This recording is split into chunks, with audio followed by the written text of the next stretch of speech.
Welcome to another episode of On the History Trail. I'm your host and tour guide, Mark Nonestied. We have another special show that will examine our past in a unique and different way. And this program has all the trappings of a Hollywood storyline. We get to meet a visitor from the past, learn about her trials and tribulations, and her successes, and well, what show would be not complete without a murder and a secret revealed? But we will discuss that later. Recently, the East Brunswick Museum acquired a large collection of books that were written by Henrietta Christian Wright. Henrietta was a resident of East Brunswick in the 1800s. In a society often dominated by men, she broke through to become a successful writer, a woman well ahead of her time. She wrote in a variety of genres, but her favorite seemed to be stories and poems for children, often having a hidden double meaning, teaching how Victorian children should act in a proper Victorian world.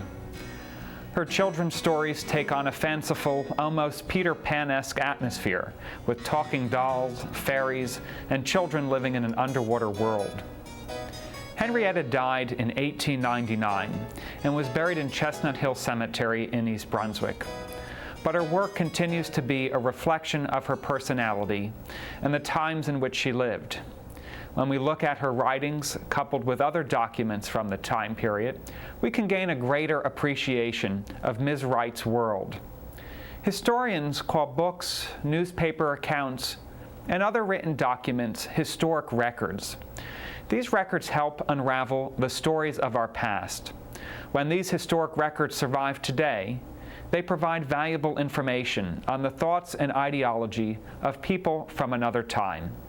In today's episode, with the help of a historical interpreter, we will bring back to life Henrietta Christian Wright and share with you some of her writings. So sit back and relax as we travel down the history trail.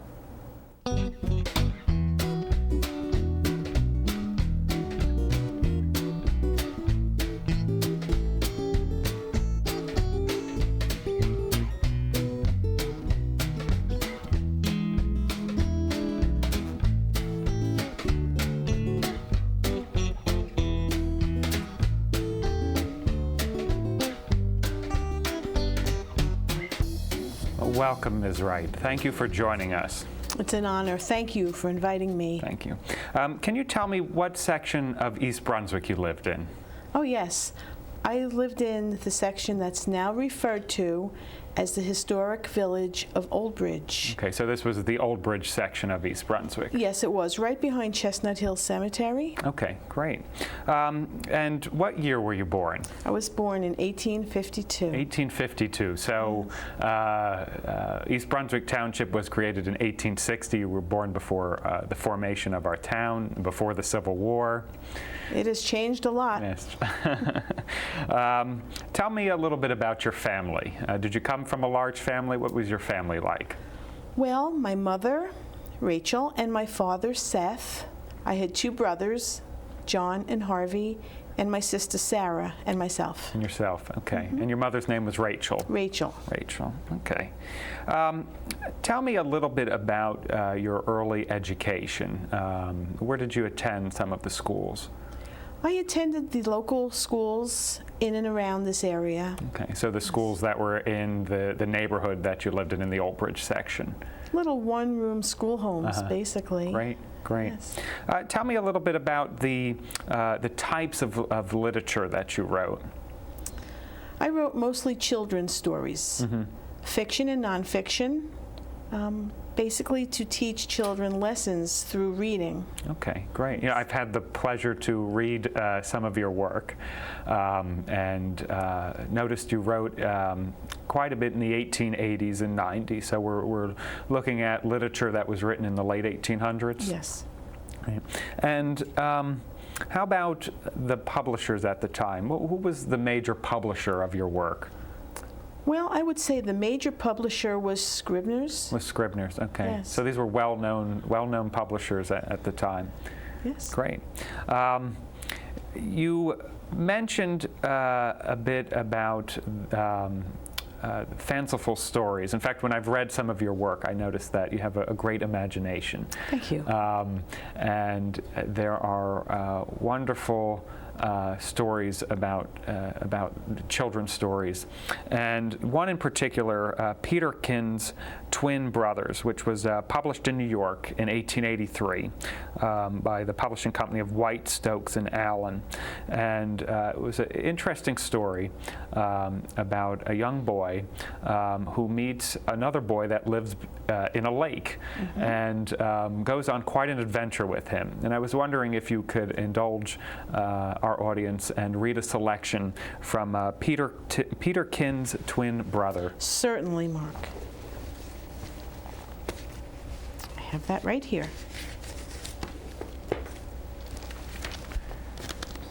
"Who are you?" said Peterkin. "I'm your twin brother," answered the boy in the lake. "What a place to live in," said Peterkin. "I should think you'd be afraid of the fishes." "Oh no, the fishes are my friends, and I have very good times with them." "But you have no one to play with. I have Jan and Papa and Mama."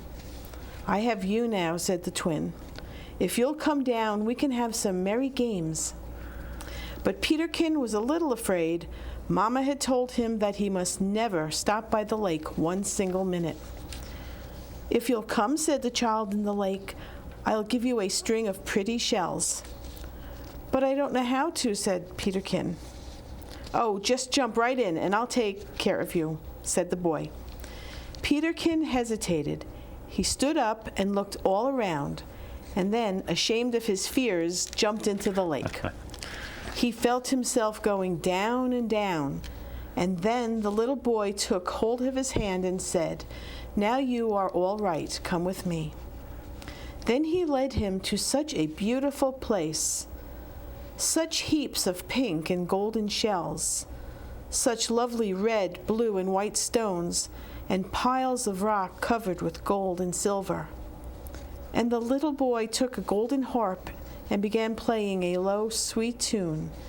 And immediately a great number of fishes came around, and each fish carried a great pearl in its mouth, which it laid at Peterkin's feet. And still the strange boy kept playing, and the fishes kept coming, until the heap of piles was as high as Peterkin's head. Then the boy began to play very loudly on the harp, and soon a great fish came in sight with its scales glittering like diamonds. It came slowly through the water until it reached the children. "Now," said the little child of the lake, "we will take a ride." Then he got up on the fish's back and helped Peterkin to a seat beside him, and the great fish went swimming away, and the smaller fishes went swimming after like a company of soldiers following their captain. You may be sure that Peterkin enjoyed this way of traveling very much, and he was quite sorry when, after swimming for some time, the fish stopped before a great rock, and the strange little boy scrambled off his back, helping Peterkin down with him. Then they climbed up to a top of the rock, and Peterkin, looking down right by his feet, saw a hole and a little pair of stairs running down through it. "Now I will take you to see some of my other friends," said the twin brother. So they went down the tiny stairs, which ended in a large, beautiful room. The ceiling was covered with diamonds and rubies and emeralds, and the walls were covered everywhere with mirrors, and the floor was inlaid with beautiful shells of all colors. From the middle of the ceiling hung a great chandelier having 100 lights burning, and round it was twined many strings of lovely pearls. Peterkin looked into the mirrors and thought he saw a dozen little boys just like himself, but of course he was only looking at his own image all the time. Then the strange little boy led Peterkin to a golden chair and sat down beside him on another golden chair and began playing on his harp. His music sounded very sweet to Peterkin, and he began to think that he was at home in his own little bed, listening to summer raindrops pattering on the roof above him.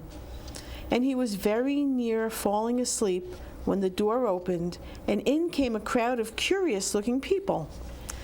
They were all dressed in green, shining stuff embroidered with pearls, and all wore on their heads little crowns of gold. And they kept coming in until the room was quite full, and then they all joined hands and danced around and round Peterkin and his companion, until Peterkin grew dizzy from watching them and nearly tumbled off his golden chair. Then suddenly they all stopped dancing and sat down, and every one had a golden chair, though Peterkin wondered where they all came from so quickly. Then the door opened again, and there came in other curious people carrying silver trays on which were little plates made of pink and green shells and tiny pearl drinking horns. On the plates were lovely fruits, and in the pearl horns, delicious drink, such as Peterkin had never tasted before. Oh, thank you. Thank you. You're welcome. And such imagination. You get this wonderful image of Peterkin and his twin friend riding around on these fishes under a lake, and then going down into this underwater area with the chandeliers and rubies and diamonds and a whole nother world. It's really fascinating. It must have been wonderful for children to read these stories. Mm-hmm. Yes. I noticed too with many of your stories there were special lessons for the children that were reading them. And there's another selection I was hoping you could indulge us with that was published in New York in 1885, also published by White, Stokes, and Allen. And it's a book that's titled Little Folk in Green.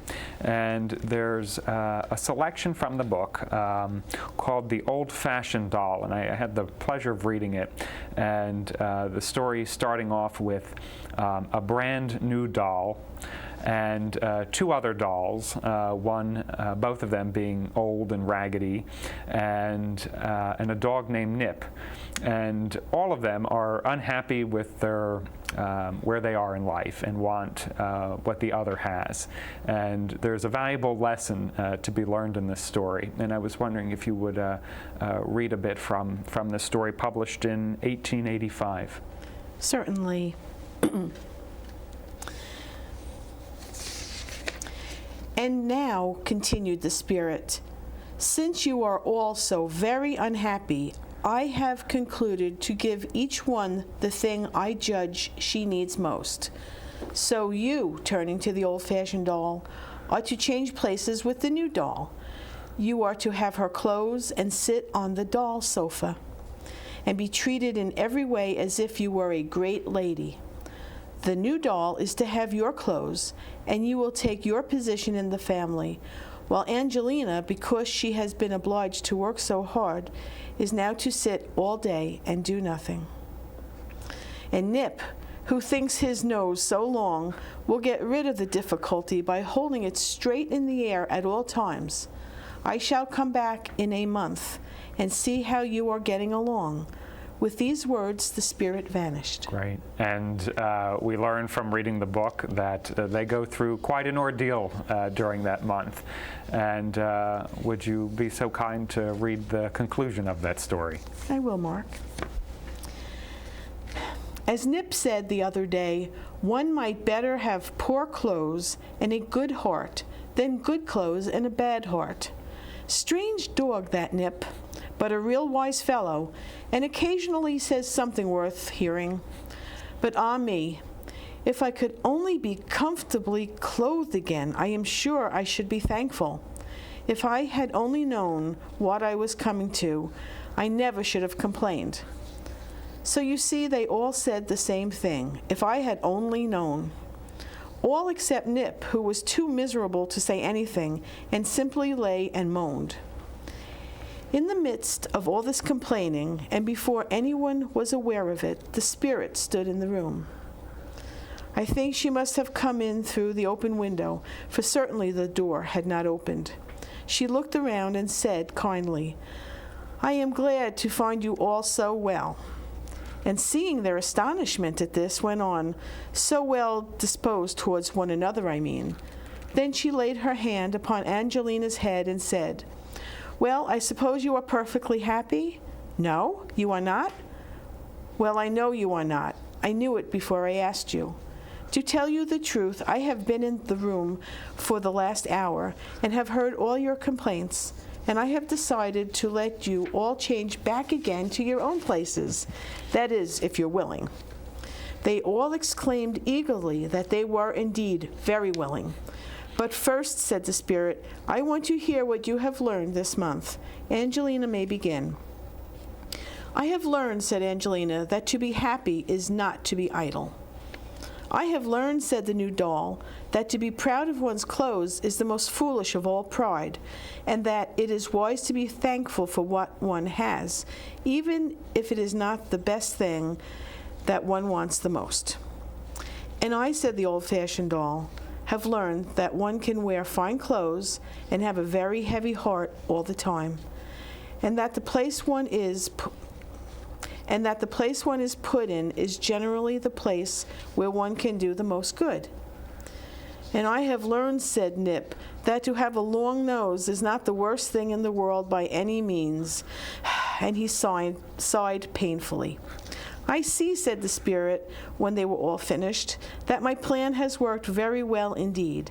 So now all I have to say is goodbye, and I hope that it will never be necessary for me to try it again. So saying, she vanished. After a half-hour's commotion in the nursery, we again see things nearly as they were on our first visit. But there is one grand exception. Then everyone looked unhappy and miserable. Now everyone is happy and contented and determined that the month's experience should not be lost. The new doll is having a sociable chat with the old-fashioned doll. Angelina is cheerfully putting things to right, and Nip lies with his nose buried deep in the rug. And so we leave them. Thank you, and wonderful lessons for Victorian children, and certainly lessons that are apropos today. Yeah. Yes. I was also reading some of your poems that were published in, you mentioned Scribner's, one of the early publishing companies, and they had a Scribner's magazine published a number of your poems in the 1880s, and these were before some of your books came out. And I was wondering if you could read a selection from a poem called The Shadow Chaser, which was published in Scribner's magazine in April of 1888. If you would be so kind as to read that poem for us. Surely.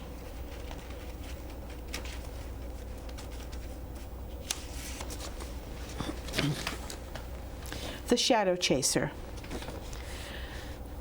With outstretched hands, he saw his child joys flee and vanish with the passing of the day, like ships that keep their course far out at sea, nor heed the longing watchers in the bay.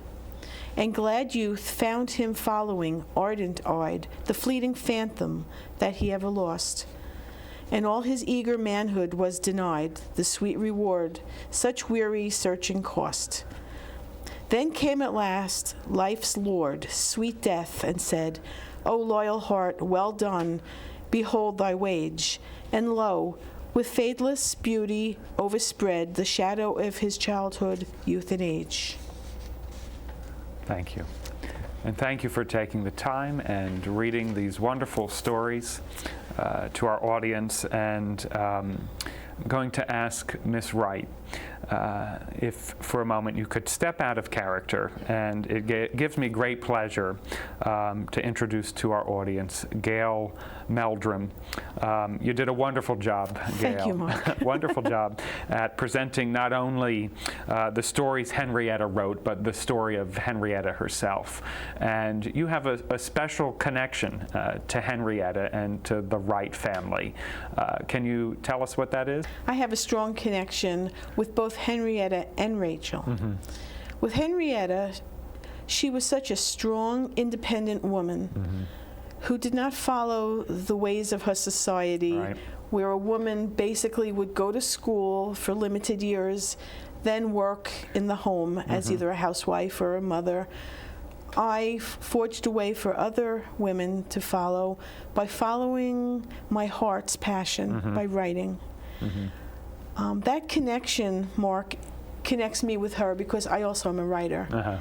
And people do say I do follow my heart, and I'm not very conventional. Great. Yes. And we mentioned earlier that Henrietta's mother was Rachel.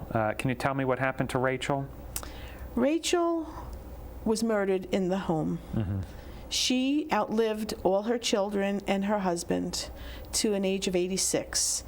On Good Friday of 1906, she was murdered in the home. So Henrietta's mother, Rachel, who you said amazingly outlived all of her children. All of her children. And her husband, only to be murdered in 1906. Yes. And you live in the house that the Wright family owned. Yes, I do. Yes, that Rachel lived in, was murdered in, and also that Henrietta grew up in. What made you move into the house, or did you know the stories about the murder and about the fact that there was this well-known author that lived in the house when you purchased it?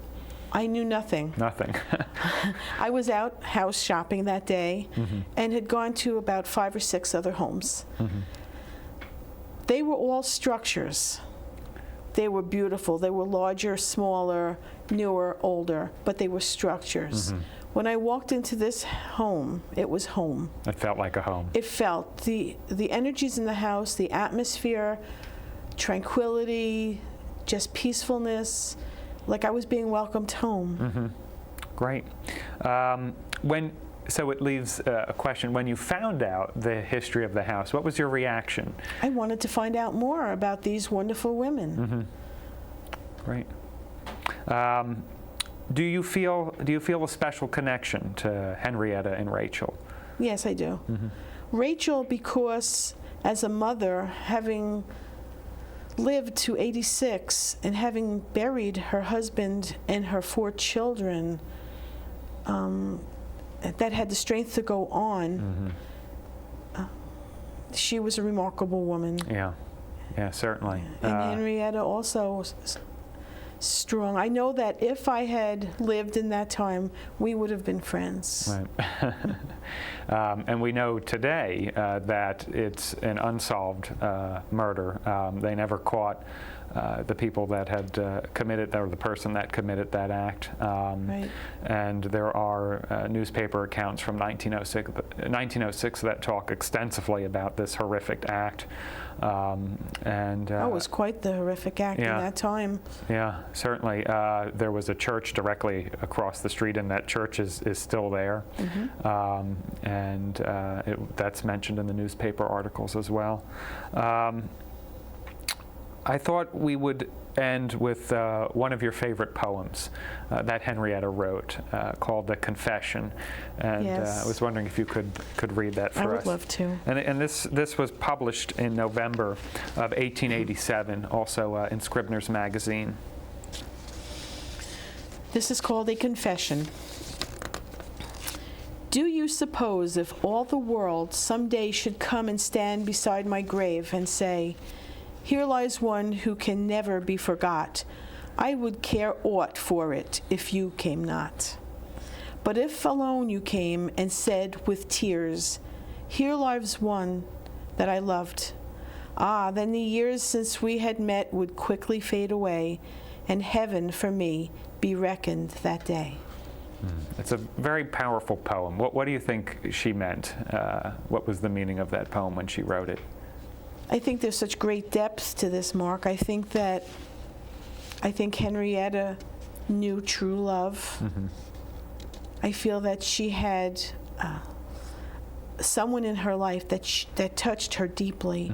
Because we know she didn't get married. She didn't get married. But it sounds as though, from reading it, that she did. There was a definitely. Yeah. Either it was an unrequited love, or an unknown love, or a true love. We don't know too much about it. But standing by her grave, as we have many times. She's buried right at Chestnut Hill Cemetery, Yes. and I know I've visited the gravesite, and I know you have, and it's interesting that she mentions that here. Should come and stand beside my grave, that the poem mentions that. And when I stand beside her grave, I see love, not fame, but her passion for writing, her love of children, and her love of life. Mm-hmm. Yeah, that's great. Certainly she's a remarkable woman, well ahead of her time. Yes. Well, Gail, Ms. Wright, I want to thank you for a job well done. You're welcome. And thank you for coming along as we explore the stories of our past on the History Trail. I'm your host and tour guide, Mark Nonestied. Thank you.